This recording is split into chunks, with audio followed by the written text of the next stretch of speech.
And we are live. What's up, everybody? AJ here from AJ's Collectibles, back with another TCI, the collector interview episode. This is episode 25, featuring Jennifer from Comic Books Will Break Your Heart. She's done amazing stuff on her channel so far, and she always puts awesome stuff on her Instagram. So go check her out. Her YouTube, her Instagram on the description below, as well as her link tree. She does other amazing things, and make sure you go check her out. Go follow her, like I said. Go subscribe to her channel, and yeah. Would you like to say something, Jennifer? Yeah, sure. Just thank you so much for having me on. This is what I love to do. I love talking comic books and my comic book collection. So yeah, I appreciate it. Yeah, no problem. Now, to you, what was the biggest thing for you to be such a huge comic book collector and reader? Like, how did that start off Yeah, for you? yeah. So I remember when I was in middle school, I probably would have described myself, and I did describe myself as someone who never really enjoyed reading, or I just you couldn't find me reading a book other than like school book. And so I remember my mom had bought me Harry Potter, and so I grew up reading those books. And I remember I read a book by Neil Gaiman. I believe it was Neverwhere by Neil Gaiman. And then I had a friend who knew a little bit about his work, and I got introduced to The Sandman, which was like my all-time favorite series. So I would say I credit like Neil Gaiman and Sandman with that's why I love reading comic books. That's like what got me into it. Right, yeah. And since then you've been really hooked on. Yeah, and there's kind of I would say two different readers, two different styles of readers when it comes to comic books. Like you have people who are going to get the like single issues, right? So like Mhm. people who buy the single issues of comic books and they go to the comic book store every week, every Wednesday on New Comic Book Day, get their comic books, and then you have people who wait for like 6 or 7 issues to come out, and then they're going to go ahead and read the trade. So they're going to read the bigger collection. When I first started, it was because most of the stories that I grew up with were already collected into like the trade format. Mhm. So that's how I started off, and then slowly graduated into reading single issues and picking them up when I could, and then it just kind of went from there. Getting more and more of the single issues, going into my local comic book store every week, no matter where I had lived. Going into the comic book store every Wednesday to pick new stuff up. Yeah, right. And, with that, do you pick up any issues that you may want to read, or do you have to like pick up every single numbered issue? So I would say that really depends because I find that I'm very on top of the things that I like to read, and like especially I love almost anything published by Image.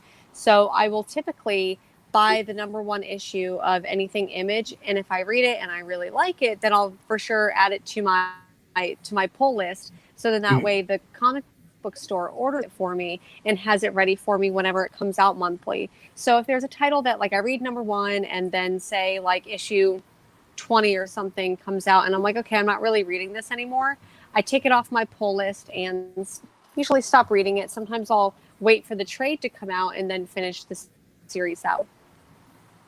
All right, I get that. And with that being said, like, what are some of your favorite comic book lines or even brands or sets that you love to collect? Like, if it's not like like I would Yeah, okay. I'm a really big fan of independent comic books, and not just like independent like creator owned stuff that gets published by Image Comics, but I also really love like very independent stuff, the stuff that doesn't get even published by major lines. So I really love supporting the indie comic book scene. But I there are series that I'll pick up I usually like I love going through like the dollar bins, and if there's any like more modern image series, I'll almost always like pick them up. If they're a dollar, I'm like whatever. So usually image publishing, I'll pick up anything by them and have a lot of that. No, right. And besides comics, what are some other things that you love to collect that you don't really show off as much, or like that you don't really talk about as much? Yeah. Well, I talk a lot about comics because I love reading the stories, and I'm much more of like a reader than I would say like a collector. Like I think of myself as enjoying the stories. However, you can't really see it right now. Like anytime I do my videos, you can usually only see up to here. And the reason why I don't show a lot of my statues off is because they are very unorganized. I don't like the current bookcase setup that I have right now. So I'm going to lift this, and you can kind of see that I have Ooh. some like statues and stuff, and you can see my forehead. But yeah, I do have some statues, and I don't have a lot of Funko Pops, but I do like Funko Pops as well, depending on the series. All right. With Funko Pops, what was the like the main thing that was like to you that you wanted to get them? What was the thing that attracted to you about them? About Pops, Yeah, about um, Funkos. yeah, I would probably say when it comes to them, when they first came out, I feel like I was kind of a snob. So I was like, no, I just want the bigger, like nicer statue.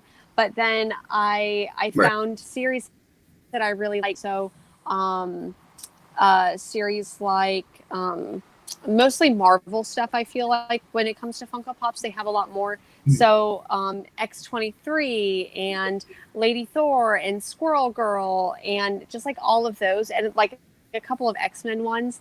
I found myself receiving a lot of them as gifts. So I wasn't always buying them for myself, but I feel like people were like, "Oh, she's into nerdy stuff. Let me go ahead and buy her like a Funko Pop. She's into comics," and so I ended up getting a lot of them gifted that way too. Myself, hold on, let me see. Like you can see how much Yeah, I've Pops I that's have. crazy that you had this entire wall there. That's absolutely insane. Yeah, yeah. It's just I've been collecting them myself since 2 years ago, and now I have like Oh wow. half of 500. Woo. So like Yeah. what makes you like do you just like buy any one of them that you see that you know that you don't have, or Oh well, to me, my main collection is to collect Marvel. So I always collected Marvel, and after that, I started to collect a little bit of everything else. mm-hmm. Like if it was like a favorite movie or something I grew up with, because I do have some Pokemon Funko Yeah. Pops as well, and I have like a couple like music ones. Like the old school rappers, like Tupac, Biggie, Easy Yeah. E. I have like those Funko Pops as well. So Mm-hmm. now this year, I just always just started collecting a little bit of everything now. Yeah. Is there one that you are, or are there several that you're just like looking for that you haven't been able to find? Oh, there's a lot of them. Those ones are considered grails. Those ones Mm-hmm. can be worth quite a lot. Like there's this Loki one from Mm-hmm. the first Avengers movie that's valued at over 3 grand, I believe. Whew. Yeah. Yeah. So if you could ever, are you hoping that? Because I know for me, I was looking for there was a Spider Gwen one, and I couldn't find it for the longest time. And I remember I didn't find it like in the wild, but I did find it at a comic book store that had like upped the price a little bit. And so it's like, okay, I'll pay like the extra $15 to just go ahead and have it. uh, I feel you on that. I overspend on pops sometimes. Yeah. I definitely feel that with comic books sometimes, like even if they're $3.99 cover price, and then I'm like, okay, I have to have this one, I'll go ahead and pay like $10, $15. for it. I feel you on that. Like, and bringing back to comic books. Yeah. Do you when you go out and buy them, have you read every single issue that you have? No, not at all. Um, I actually, so I mean, not even including today because I got today's new pickups and I haven't read them yet. But there are definitely some that because they end up on my pull list and stacks on stacks.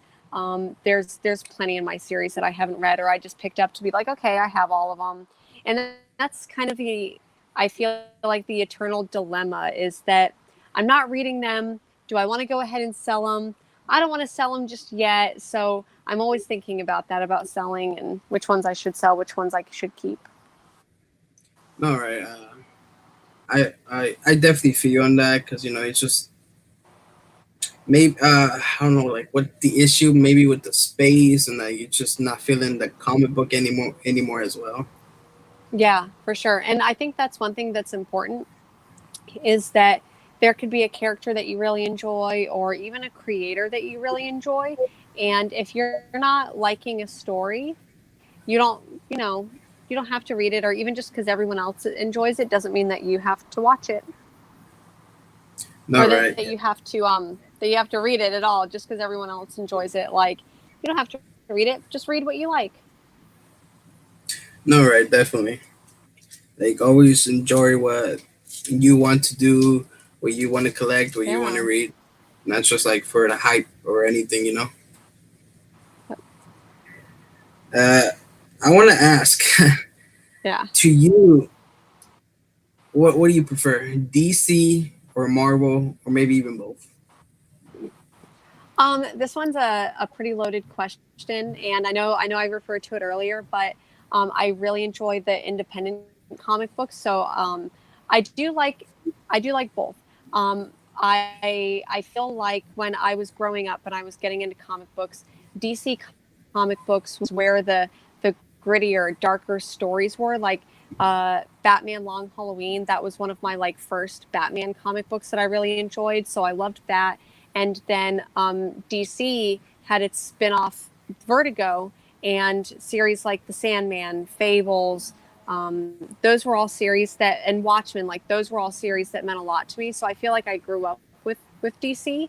However, I think that there was a time when Marvel was just experimenting a little bit more. So if you take a look within the last 10 years of what Marvel was doing, I feel like they experimented more with new characters and things like that. And I love X-Men. So I would say that it is a blend of both, and I do like both for different reasons. So I couldn't necessarily pick a favorite. Yeah, for me, it's Marvel all the way. Yeah. Yeah. I find myself picking up like right now, more of my like stack is going to be Marvel than DC. But I think that's because DC, I mean, obviously, like there's a lot going on at DC right now with all of their layoffs, and they did some restructuring and they're canceling a lot of titles. And I just find that a lot of the newer Batman kind of titles that they're doing, I'm just not in love with right now. So I am picking right now. I'm picking up a lot more Marvel. No, yeah. To me, that's where I started off too when I started collecting comic books myself earlier this year. I'm Hmm. just going with the Marvel ones with like some of my favorite characters, and then hopefully later on, I'll be able to get some other issues or like even more of my favorite characters because even though I prefer Marvel, I mean I do love Batman, so Yeah. hopefully get them comic books from Batman probably soon.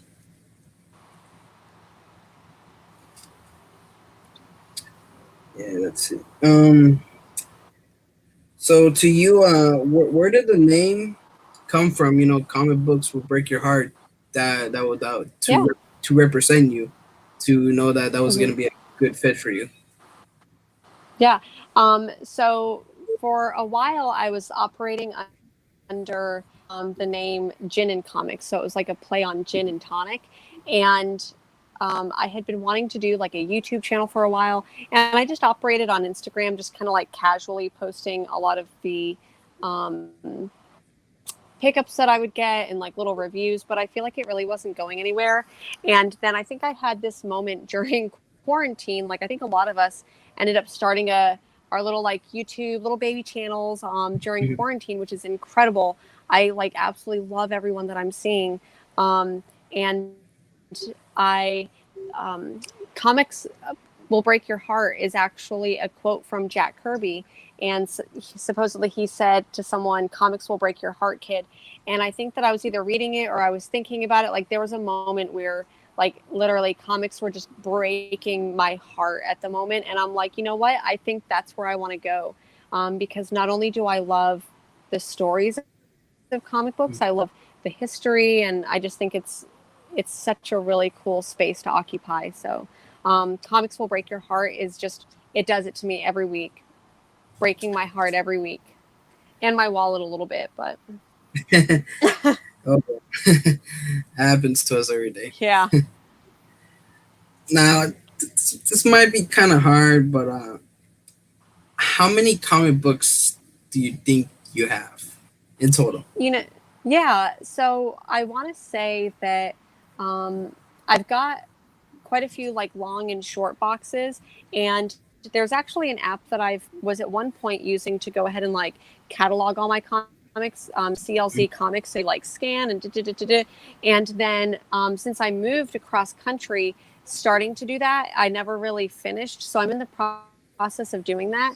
I want to say that I scanned about two of my long boxes, and so I want to say that I have within those like two boxes, I think I scanned about, I think I have like a 2,000 comic books in that app. And so I have about a blend of like 15 long and short boxes. So I would say like at least 10 to 15,000. That's kind of just what I'm guessing at this point. But I really don't know. One day I know that I'm going to go through all of them. We'll see. I've got to read Yeah, them first, though, right? yeah, that's just an insane number. Yeah, it's a lot. Sometimes when I think about how much money I've spent on them, I'm like, man, I probably could have like put a down payment on a house or something, but Yeah. Now, it's my retirement fund. I feel you on that. Yeah. Now, speaking of that, what to you? What was the most expensive comic you ever bought? So my favorite series by here I've got, this is the trade, but so I don't have like the single issues because they're in boxes. But Mhm. Saga is my, sorry, like my lights are reflected. But Saga is my favorite comic book series, and I started reading it when it came out in 2012. And I had just missed out on getting like the first couple of issues, um, and like I think I got them, and then I hadn't. My cat like at the time like knocked water over and like destroyed some Ooh, comics, which kind of sucks because I know I had some good ones in there. So I went back a couple years ago, and I'm like, I want to find the first 5 issues of the series, and so I think that I spent, including shipping, $300, 300 to $350 on the first like 5 issues of this series. So that's the most I've spent on just a couple of issues. But it's yeah. my favorite series, so like to me, it's totally worth it. No, yeah. It definitely is. To you, have you ever had those regret moments where, let's say, you go to a comic book store, you find something you like, but then you're like, oh no, I'll just pick it up tomorrow or the next day, and you go back and it's not there anymore. Have you had those regret moments? I would say probably like once a month. I truly Mm. had that feeling, and I remember um, a couple years ago, I almost bought Sandman number 8 or 9, which is the first appearance of one of my favorite characters, Death, from Sandman, and I didn't buy it, and I kicked myself in the butt because, not just because like now it's gone up in value where like I probably could have gotten it for like 20, $30. Now it's like over 100, $200 just for that one issue. So I wish that I had gone back and gotten it then. Um, but I don't necessarily want it for the resale value. Like that's not necessarily my MO. Like I'm not gonna just buy something cheap so I can sell it. I really just want it to want it. So if I found that one for $100 or so, I'd probably buy it. I would just like snag it up. I would just be like, no questions asked. I'll just go ahead and get it. All right, yeah. Just it's like why wait? Just pick it up right then Yeah, and there. exactly. Because I know that's my number for it. And so I'd probably even pay a little bit more if it was like a graded copy. Um, so I know that if I see it again in the wild, because I'm always so weary about sending money over the internet to someone I don't know. So if I can see it right in front of me and buy it, then I'll do it. So I'm sure I could probably find it for that much on eBay or whatever, but I'd rather buy it right in front of me. But because of everything going on, conventions aren't really going on, and so it's going to be Yeah. much harder to find it in the wild. All right. Well, like you said, if you can't find it, comic book store in the wild somewhere, do you just go online, try your luck, see if you can find it, and then, like you said, maybe even spend a little bit more on it? Yeah, and the way that I actually found the Saga comic books that I bought, the single issues, um, I found those because someone was on a Facebook group that I was a part of, and they're like, "Hey, I'm trying to save up money for like my wedding, and I'm going to sell these. I want them to go to a good home. I know everyone here would like love to have them." So immediately I saw that post, and I'm like, "Hey, I'm going to spend that much money. Has anyone offered it to you? Cool. I'll give you this much money. If you can include shipping and send them to me, great." And it was actually a really good buy. I'm glad I got it. No, yeah, that's good. Yeah. Yeah. Now, like you mentioned, earlier that you said your mom bought you your first comic. Uh, what kind of person were you before you became like this huge nerd of collecting all these comics? Um, I feel like I've always been a little bit rebellious. Um, like when I was younger, I think that I thought of myself as very like punk rock and like rebel against this, and I still feel that way a lot of days. But I think that evolved into like the taste of comic books that I really enjoyed, and those were always the characters that I identified with and that I wanted to read about. So when I was reading comics, I would always like pick out the character that like looked a little bit different or acted a little bit different or just kind of went against the status quo, I guess, however pretentious that sounds. But um, I feel like I would always gravitate towards those characters, and those were the stories that I loved the most. No, right, yeah. Yeah. And speaking of that again, uh, when you were younger, before comics, what were some of the things that you loved, as a kid or even teen that you were heavily into? When I was a teenager, I actually really enjoyed photography, and I still really enjoy photography and art, but I was really into doing photography. And not necessarily like I still enjoy it, but I don't do it as much anymore. Um, it's always something that I've like thought about getting back into, but I feel like you can only have like one thing. So like for me, like my thing is I love like science fiction and reading, and I love comics. I also really love horror, so those are things that I gravitate towards now.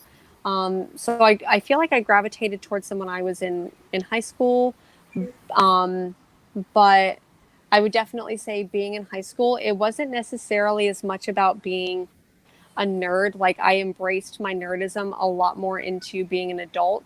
But I feel like I was a lot more rebellious. I was, pardon my language, I was a little shit when I was in high school. So not that I'm not now, but I'm just an evolved, older, more mature shit. No, yeah, I was the same way myself. It's just like I was out. To me, I was like a kid who was bullied, and then Mm-hmm. sixth grade, I was turning someone that like you said, I was like a little rebellious myself, and Mm-hmm. I didn't like where I was heading towards, and then like you said, just like Comics, because I used to read comics through online and the apps, and I just started collecting, just like stuff that was into the, like Transformers, like I Hmm. mentioned, about Small World Legends, and that just really like throughout the years, just like helped me like stay where I am today and how me maintain and everything. Yeah, very true. And I think that it becomes like to me, like Wednesdays are a thing, like Wednesday's new comic book day. And that just like it keeps me going. It's what I think about. Like I get them on Wednesday. I'm probably going to read these comics before I go to bed tonight. And Thursday, I'm going to be thinking about what comic books come out next week. So All right. Now, quick random question. I like to tell go for it. people Shoot. I like to tell people everyone this because I always like to see the reactions. How, Yeah. how old how old do you think I look? To me, I would say, I don't know, maybe early 20s. A little off. I'm How like old are you? I'm 3 years away from 30. Okay, so you're 27. Yeah. Okay. Well, How I turned 27 in October, but yeah. okay. Good. How old do I look? Mm, You can be so honest. You're not going to hurt my feelings whatsoever. I would say 28. I am 31. I'm going to be 32 this year. So, No, okay. thank you for bumping a few years. Yeah, no problem. To this day, to this very day, what has been some of your favorite comic books of all time?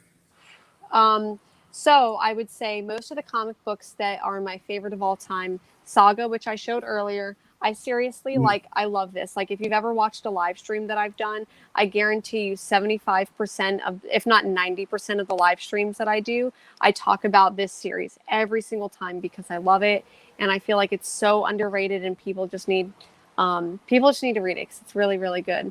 The other series that I really enjoy, like I mentioned earlier, which got me into comic books, is The Sandman. I feel like that's just one of like the series that you have to watch or that you have to read. Um, and most of the series that I really enjoy, I feel like I have tattoos for. So like I have a mm, death tattoo over here. And then I have a Saga mm. tattoo on my That's leg. nice. I also have a Bitch Planet tattoo right here. So I feel like those are some of my favorite series.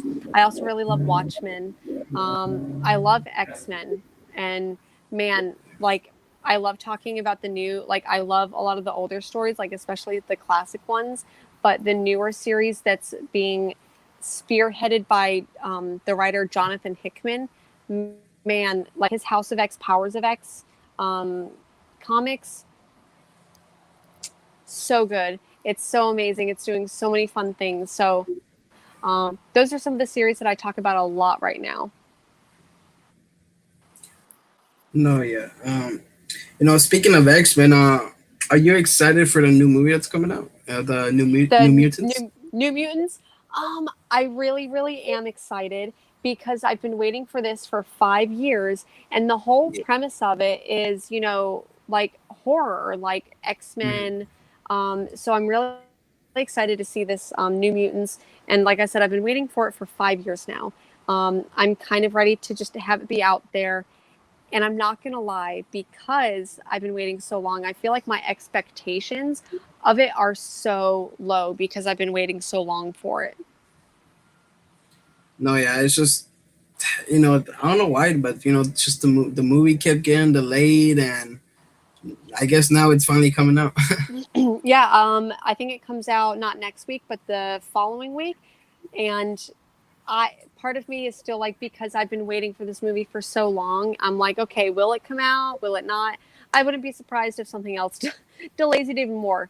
Yeah. But right now, there's not a lot of theaters that are open, so I don't even know how big of a success it'll be with not a lot of theaters open. So No, yeah, like like how I mentioned, I'm here in California, and there's no Yeah. theater that are set to be open in as of right now. Yeah, I'm in Oregon, and there's not many around me, so we'll see. Yeah, I mean, I have a friend who said that they should just release it, on demand, just like on TV where Mm. you can buy it and everything.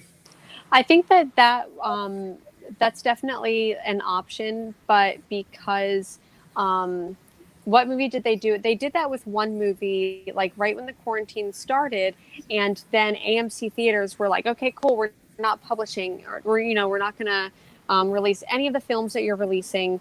And so I think that some movie companies are still weary of that happening. And I think now a lot of the movies can come out like, what is it, just about 2 weeks after a theater release. So I think that's just what they're hoping. They're like, okay, let us put it in theaters for 2 weeks. We know it's not going to do well in theaters, and then people will just start buying it. No, yeah, I mean, it's like they did that with Mulan. Like Yeah. it's Hmm. it's like it's I going think, on Disney Plus, and yeah. yeah, I think they're gonna charge like $30 just to buy it to watch it.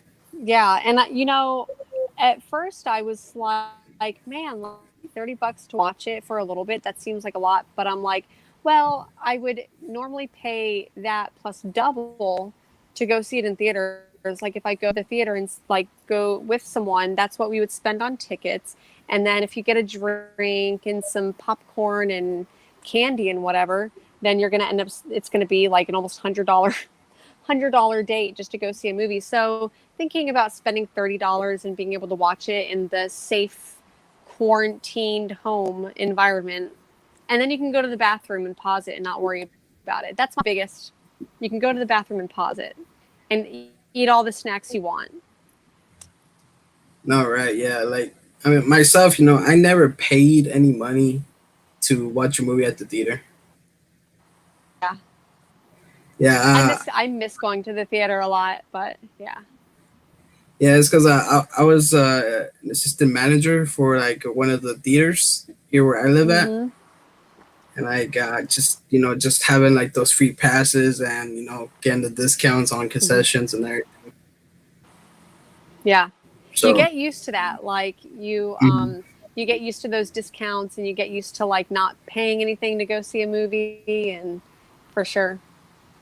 Yeah, but I mean, since the theaters will stay closed, like I feel like they just will probably downgrade me because the theater that I worked at, it was a discount theater, so Oh, yeah. we would never get movies until like 3 4 months later.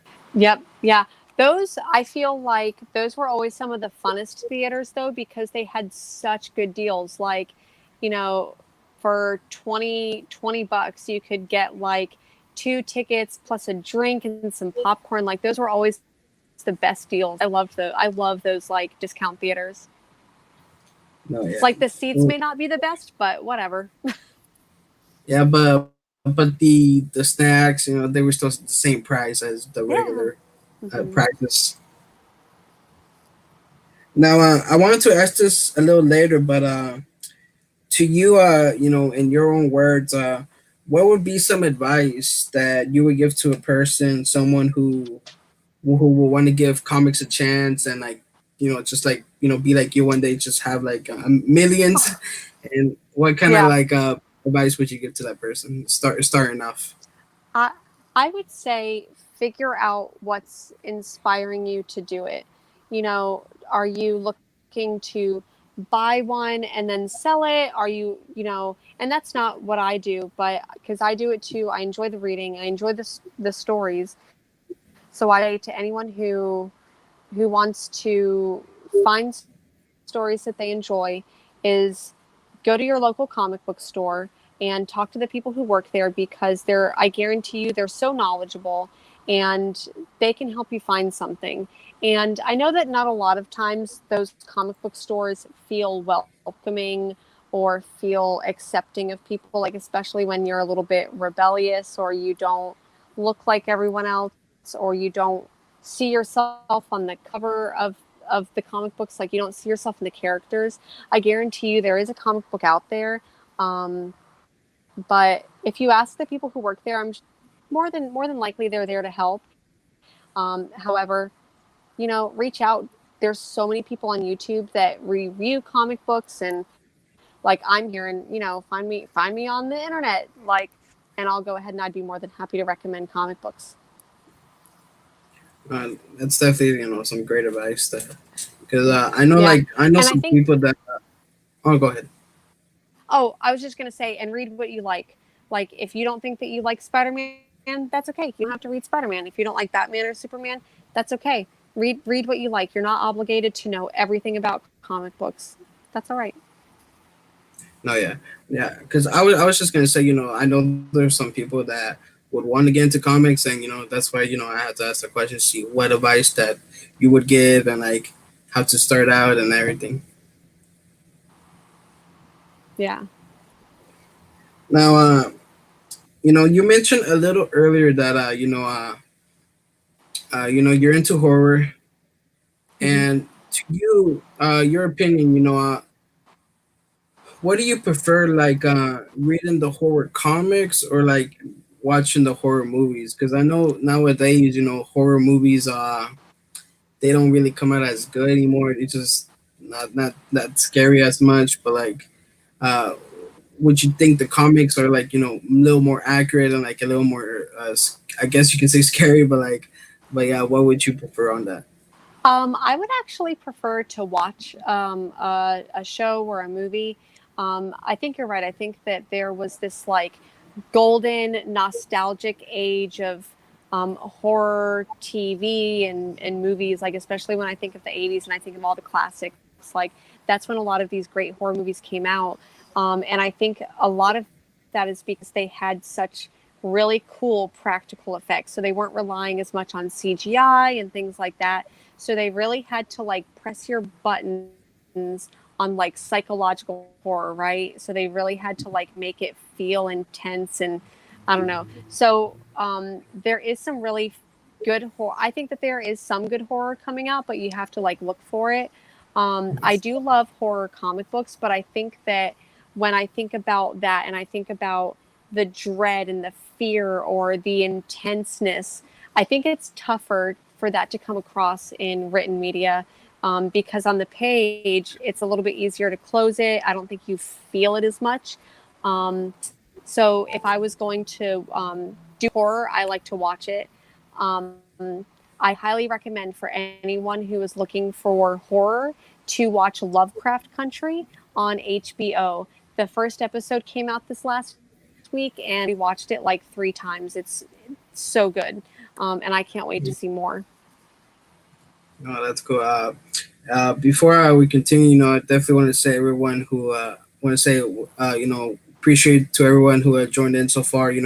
Wicked Sage, K Titus, Nakama Collectibles. What's up, everybody? Thank you for tuning in, joining in. I really appreciate every single one of you. Now, with that being Yeah. said, on horror, who to you, what would be like your most favorite horror? I guess characters or even like movies that you ever seen throughout your life.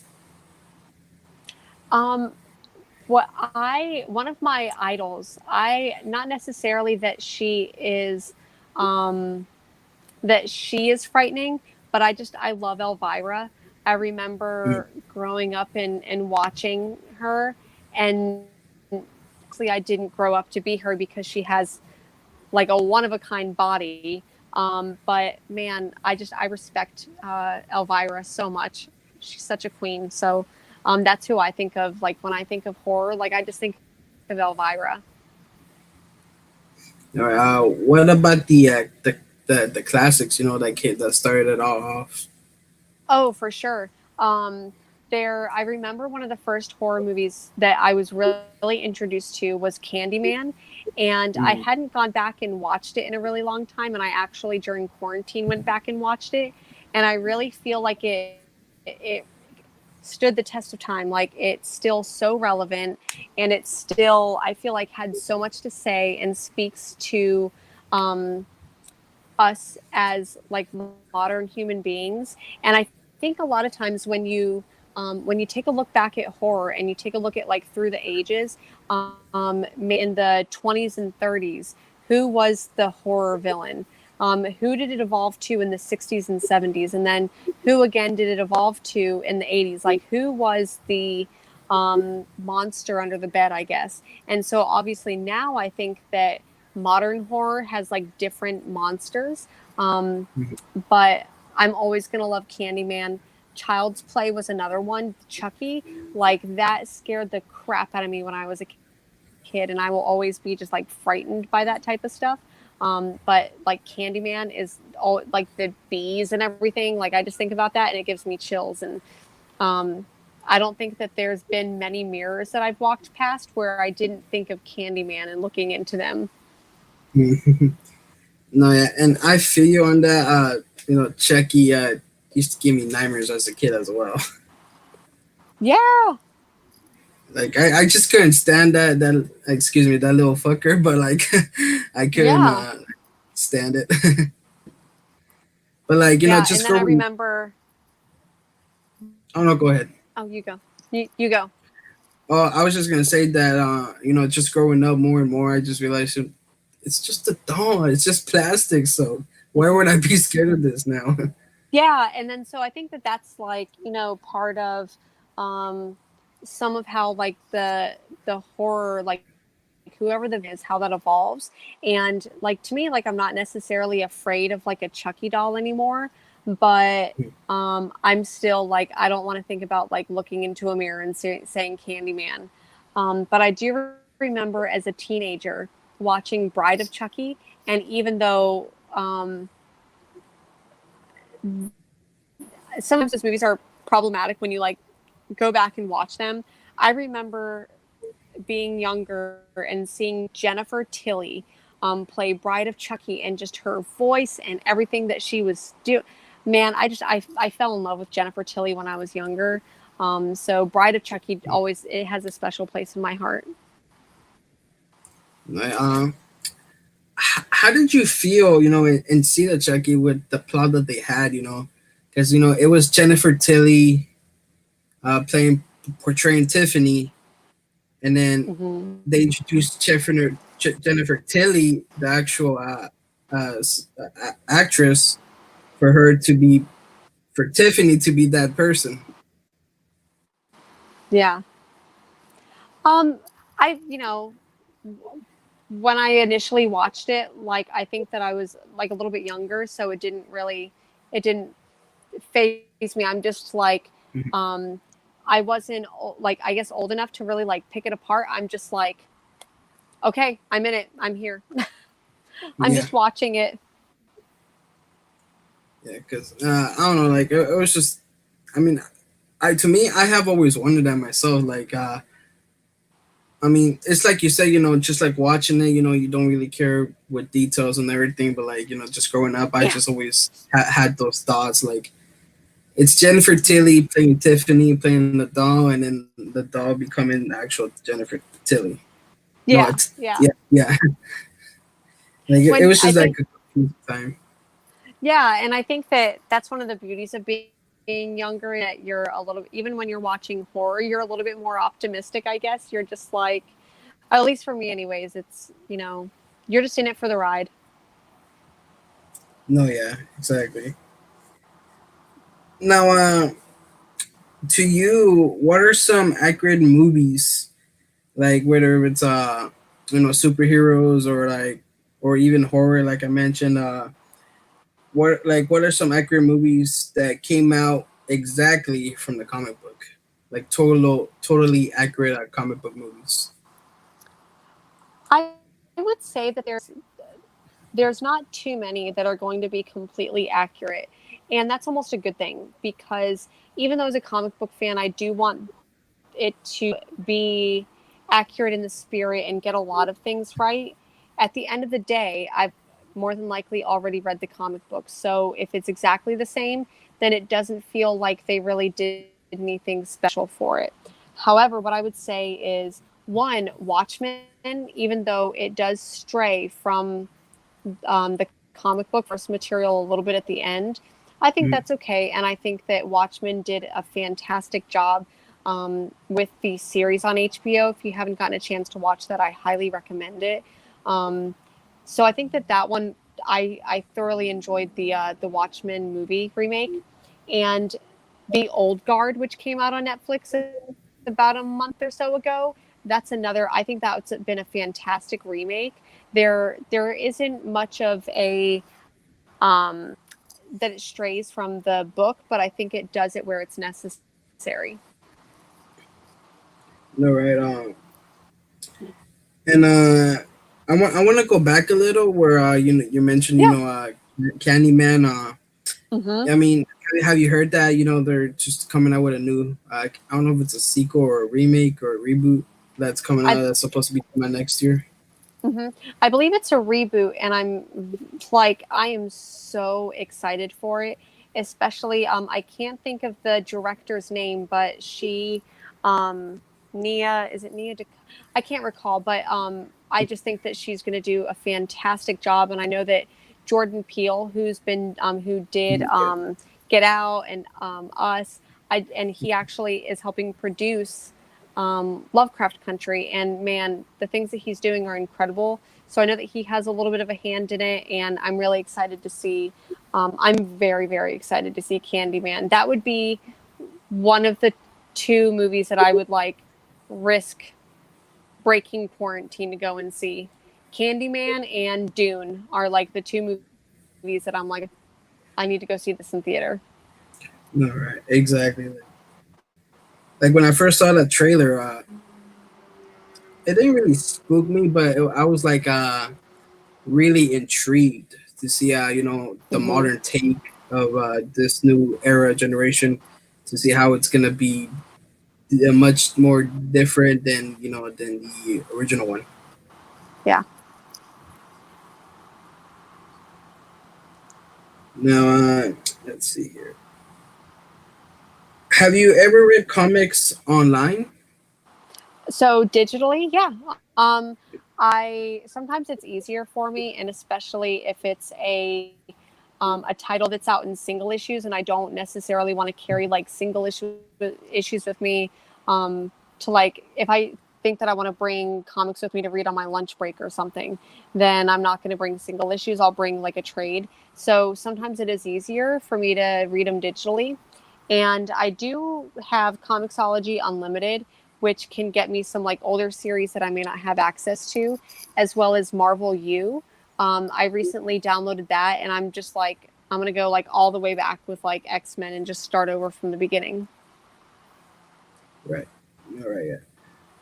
And you mentioned yeah you love X-Men. Huge. It was a huge Mm-hmm. part. Uh, what was the biggest thing for you to be such a huge fan of the X-Men? I really liked how there's so many different personalities, and there's so many um, how I talked earlier about being able to find characters that you relate to. Mhm. I think that there is a relatable character for everyone. So whether you relate to like cute little like Jubilee, or Mhm. you relate to Beast, who's this like big animal, but he's so sophisticated and like sipping on his tea and just being very diplomatic. Like I love Beast. Or whether you identify with someone like Magneto, who is shown as a villain, but then you hear his backstory and you're like, I kind of feel sympathetic or empathetic for his struggle and what he wants to do. So I think that when it comes to X-Men, there's so many characters for anyone to fall in love with. All right. Yeah. It's like the X-Men is just like they have like over like thousands of members, characters. Mm-hmm. Yep. Now, let's see here. What are some of the best non superhero comic books that you have ever read? So I feel like most of the comic books that I read are non-superhero-y. Mhm. Um, like I said, necessarily count. like Sandman is like non-superhero because they are like they're archetypes of like death and dream and all of that. So like there's kind of a superhero element to that. Saga's another one. One I know you said like non-superhero, but I do want to mention Right. one of my other favorite comic books is Black Hammer by Jeff Lemire, and it's this Mm. like weird alternate version of like I don't know, like all those like superhero team up groups like Fantastic Four, like Justice League, or any of those. So I feel like it's superheroes but not superheroes. So anyone who wants um, to read about superheroes, but in a very humanizing way, I highly recommend Jeff Lemire's Black Hammer. I also really love his Descender series, which is very like sci-fi. I love science fiction. And then Jonathan Hickman's East of West is another one of my favorite series. It's very like science fiction with a little bit of like alternative history type stuff. That one's really good. Oh yeah. That's um. What about some of the most darkest and gritty comics that you have ever read? So I feel like dark and gritty is kind of like my thing. Like Mhm. I love dark and gritty books. I think a lot about like Alan Moore, and I think about Watchmen and how that really turned that superhero story and made us really think about the superheroes that we love, and so I think that I really enjoyed that. I also really enjoy the newer Sabrina series, The Chilling Adventures of Sabrina. I think Mhm. that all of the Archie comics redos have been really fun because we got Afterlife with Archie, and we got Jughead the Hunger, where he turns into like a zombie, Yeah. and Vampironica. And obviously Sabrina, where she's this like little satanic priestess. And so I think that those have been really fun, but dark and gritty as well. No, yeah. What about the Sabrina that came out on Netflix? Which one? Uh, the Oh, the Sabrina. Sabrina series on Netflix. Yeah. Yeah. Yeah, I feel like season one followed the comic book really well. But what happened with the comic book is that Chilling Adventures of Sabrina came out, and it was like very much season one. And then we got a Mhm. new Adventures with Sabrina, and it was a little bit more poppy and bright colored. And I think that's where they went with the further seasons. So Mhm. I really, really enjoyed the first couple seasons of Sabrina, but then the later ones were, I didn't like as much. Mhm. Now, what about novels? Like, what are some of like the what are some of the most greatest graphic novels that you ever read? Um, like when I think about the distinction between like what a graphic novel is and what a comic book is, like a lot of times that line is blurred, right? Um, Mhm. I know I keep going back to it, but I think Watchmen is definitely one of the greatest. I'm like gonna sneak peek at like my shelf back here and be like, which one do I really? Um, I think Watchmen is probably like when I think about what turned it into like more of that graphic novel. Alan Moore does such a good job doing that. Um, so Watchmen. I've talked about Watchmen a lot here, but there's a reason it's really Yes. good. No, you're good with that. It's just like something that you love reading the comic book, that Hmm. you love watching it, Yeah, and it's just that's there's like there's always something for all of us that we could just love and like totally relate to, and like just like keep that conversation going and going. yeah. Now, what about the most detailed comic book drawings have you ever seen? Like, what are some of like the best ones? So I don't know necessarily about like very detailed, but one of my favorite modern artists. I absolutely love J.H. Williams III and his run on Batwoman with Greg Rucka. I feel like I always go back to his panels with Batwoman and just how um, explosive they are, just how dynamic his panels are. I absolutely love. I'm also really drawn to Fiona Staples. Her artwork on Saga is just absolutely beautiful. Um, Another artist that I really enjoy is Stephanie Hans, and she does the artwork for the comic book Die by Kieran Gillen, and her artwork is this beautiful like digital watercolor blend that just goes so well with the world of Die, because it's basically like this fantasy D&D Jumanji type book where these teenagers go into this world playing like a D&D like game, and they get stuck in this fantasy world, and her artwork just, it drips off the page. It's absolutely beautiful. No, right. Speaking of that, has there been any times where like you love the artwork and sometimes you may just pick it up for the artwork? Has there been times where you done things like that? Oh, for sure. And I feel like sometimes I do it like both ways. Like sometimes I'm like, I absolutely love this writer, but the artwork isn't really great, or I just really love the story and the artwork's not that great. And then opposite. Sometimes I really, really love the artwork, but then the story's not there. Um, but and to be completely honest, there's been times where I hate both the writing and the artwork, and I still manage to pick it up anyways and waste my money. So I feel like I do that on a regular basis. Hence Right. why I have thousands of comic books. Now, speaking of that, do you keep your comic books all in one area, or do you have spread out around your house and everything? So I have a very tiny studio bedroom apartment, Hmm. and it's just over 400 square feet. And so most of my like boxes, the only where that I can put them is like under my bed, and they like fit there perfectly. So I'm running out of room underneath there.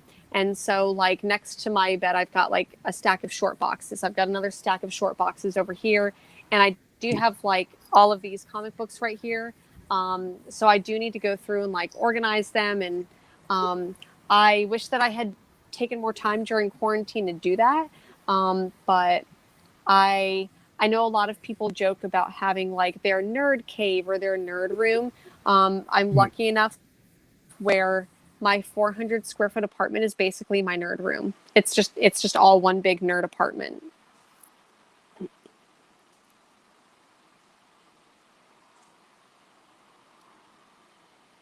Oh, okay. I think you got stuck there Yeah, a little bit. I didn't. Yeah. yeah. Like I'm sorry about that. I don't have the best That's okay. Wi-Fi, so That's okay. That's okay. yeah. I was gonna say that. In the near future, when you do get a house, do you plan on having like your own room, like its own room for everything that you have, all those comics and statues and everything? Not necessarily, because my partner enjoys all of this stuff too. I don't anticipate getting a bigger place anytime soon.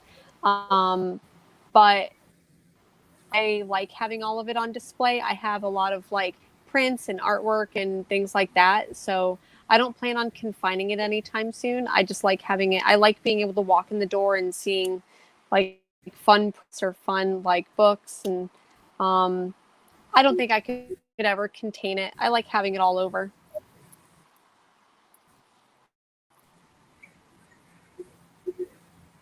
That's good. These like comic books, prints, novels. Do Yeah. you have like any graded comics at all, or do you plan to get some of them graded? I've thought about getting them graded, and I actually used to, when I was in Florida, I lived about an hour away from Sarasota, where CGC like does the grading, so it would be enough that I could like go and drop them off, and I never did. Mhm. I do have some that I'm like, okay, these handful are the ones that I want to spend the time and money and effort to get them graded, because it's a process, like you have to press them, and if you like steam them and stuff like that, like all of those things, you want to make sure that you have that before you sell. And I just haven't taken the time to do it. So No, if yeah, I was ever that's going to good. get some of them graded, I would definitely do my Saga number one. Um, I've got a copy of NYX number two, three, and four, so I would definitely get those graded if I could. No, yeah, I mean, I feel like do you feel like it might be worth it though? Just like trying to spending quite a few. Trying to get some of the comics that you want to get graded. You think it's all worth it and everything? Sometimes yes and sometimes no, because um, whenever they're graded, you keep them there, right? Like Hmm. normally you're not going to bust them open and like read them again, and not necessarily like the ones that I really love, I would ever go and read them again, because I do want to keep them like nice and pretty and shiny. But I think that when you think about how much you spend to ship them, and because you do have to pay to get them graded, so you don't want to just send like a run of comics to get them graded, and you have to pay to grade them despite whatever grade they may come back. So you really have to think about, if I'm going to grade this, is it going to be worth it? Is it going to be a possible investment, or am I going to sell it? Now there's a couple like other things that I have signed, and I'm like, okay, like maybe I'll go ahead and think about grading it one day. But for now, they're going to just sit in some boxes, and I'll just think about them and talk about them. All right, and you just mentioned this right now. Have you ever had like any like comic books signed? Like if you've been to like some conventions and like you meet the artist, or like Yeah. you just went and got it. You just went and got it signed. Whenever I bought the Saga issues, one of them, it was issue number two or three, was signed. So that was already signed before I got it. I Oh, also, I ended up seeing, which ones did I see? There, there's one issue of like a Sandman issue that I have, and I ended up picking it up out of a dollar bin, and it was actually signed by Colleen Duran. So that one was pretty cool, and it just happened to be like um, in a box. But there's been a couple other things that I've gotten signed at conventions, but I like to just like roam around and just like free range at a convention. I absolutely hate standing in line. So standing in line is the boring part to yeah, me. I'd much rather just roam around the convention floor. exactly. You're just like, just let us in, let us walk Yeah. around already. Just let me be free. Let me go buy my like $10 bottle of water and walk around, and maybe I'll stand in line for the bathroom, and that's about it. Yeah, exactly. Now, you kind of mentioned this a little earlier, but what was the biggest thing, the main inspiration for you to have started a YouTube channel to really showcase your comics and just talk about them? Like, what was that inspiration for you to start it out? Um, I had kind of thought about this at, like when I was originally starting what I wanted to do, and when the previous iteration of it, when I was like, okay, it's going to be gin and comics, and it's going to be me like drunk talking about books, and I didn't really think that that fit what I really wanted to do, because I really wanted it to be about education about stories and the history of stories and the history of the medium. And when I thought about doing that, it didn't really fit with what I wanted to do. So ultimately, I think my purpose, or what I'm driven by, is by telling authentic stories and telling the history of the medium, as well as highlighting creators. That's what I really enjoy doing. All right, yeah, and right now, we're about to end this, but like, is there something that you want to say, to the viewers watching, and who like, who you are and like what you're Yeah. really about and everything? Yeah. So I want to say thank you to anyone who was watching live. Thank you to anyone who may be watching a little bit later. I really appreciate everyone being here. And I want to just say, um, the biggest part for me, like in my comic book journey, was the people who brought me the stories. I had a teacher who really loved comic books, so he shared a lot of his comic books with me. So I think it's really important for people to share their love of it. So if you're here, like you obviously love something, you're obviously passionate about it, like share it, because I assure you there's someone else out there who wants to listen or who wants to share it with you as well. And for me, especially in this like YouTube community of people who are doing these things, there's for every like person out here that's like doing it and who has their own channel, I'm sure there's 100 people who are thinking about doing it. And I wish that I could have told myself earlier, like, you love it, you have a passion for it, go ahead and do it. And I don't think that I would be doing it in the capacity that I was without. I do a weekly show, Comic Chop News, and on Longbox Paradox, we do a show every week. And I don't think that I would have been doing what I had done if he had invited me on his show. So seriously, if there's something that you're passionate about, put it out there because you're not alone. So if you do want to know a little bit more about me and you want to check what I do out, on YouTube, I'm Comics Will Break Your Heart. On Instagram, I'm Comic Books Will Break Your Heart. There's an extra word in there. And then you can find me at Comic Chop News every week doing live streams talking about comics. No, yeah, and like I mentioned, Jennifer, really appreciate you having. I really appreciate you Yeah. having you on, and Thank you for having this me was on. another I love great talking and fun about episode. comics. Yeah. Yeah, no problem. It was definitely an honor. Definitely an honor having you on. And like she mentioned, check out her Instagram, check out her channel, her link tree. I have it all linked below in the description. So make sure you go follow her, go Thank you. Thank subscribe to you. her, check out all those comic news and everything, and just check her out. She's amazing. Amazing Thank you. person, wonderful. She does. Like I said, she's a huge comic book lover. I guess I can put it like that, and Yeah. just check her out. Just give her a shout out, chat to her. She's definitely very nice, and like if you want to talk comics with her, she'll definitely appreciate that. And For as sure. well, I want to thank everyone for watching. From Awakened Stage to K Titus, Nakama Collectibles, and KNL Collectibles. Really appreciate you guys for joining and tuning in, and everyone who's gonna watch the replay. Really can't thank all you guys enough just for the love and support, especially with this TCI interview episode. Like the series, because this is episode 25, so we're almost getting to 30, and it's the success of that was to all of you and everyone that has been a part of it, just like Jennifer has. And I can't thank all you guys enough from the bottom of my heart. Much love to everybody. And like I said, go follow Jennifer, go subscribe to her. And appreciate you all of this. And this is AJ from Ages Collectibles signing out. I'll see you on the next episode. And